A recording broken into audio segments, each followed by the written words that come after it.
কোনো চুক্তি না হওয়ায় ইরান যুদ্ধের ভবিষ্যৎ এখন অনিশ্চিত। তবে ট্রাম্প আবার যুদ্ধ শুরু করতে চাইবেন কিনা তা এখনও স্পষ্ট নয়, কারণ এই যুদ্ধ যুক্তরাষ্ট্রে ক্রমেই অজনপ্রিয় হয়ে উঠছে। হোয়াইট হাউস জানিয়েছে পরবর্তী পদক্ষেপ ঘোষণা করবেন প্রেসিডেন্ট ট্রাম্প নিজেই। তিনি সাপ্তাহিক ছুটিতে ফ্লোরিডায় গেছেন। তবে বিশেষ দূত স্টিভ উইটকফ জানান, ইরানের উচিত সহজভাবে আত্মসমর্পণ করা। কিন্তু অতীতের অভিজ্ঞতা বলছে ভিন্ন কথা। ওবামা আমলে তেহরান ও ওয়াশিংটনের মধ্যে শেষ বড় চুক্তি হতে 2 বছর লেগেছিল। সেই চুক্তিতেও ইরানকে অল্প পরিমাণ পারমাণবিক মজুত রাখার সুযোগ দেওয়া হয়েছিল।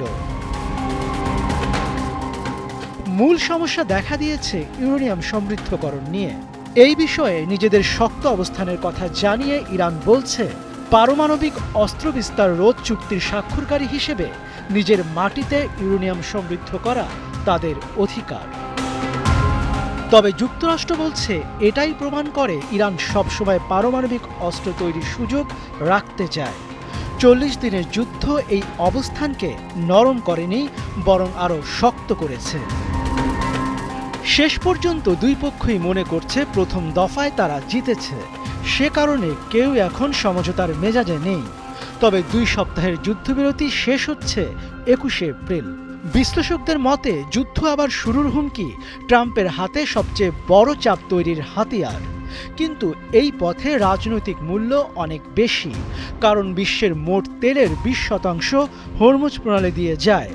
যুদ্ধ আবারও শুরু হলে বাজার পড়বে, সংকট বাড়বে, মূল্যস্ফীতি আরও চাপে পড়বে।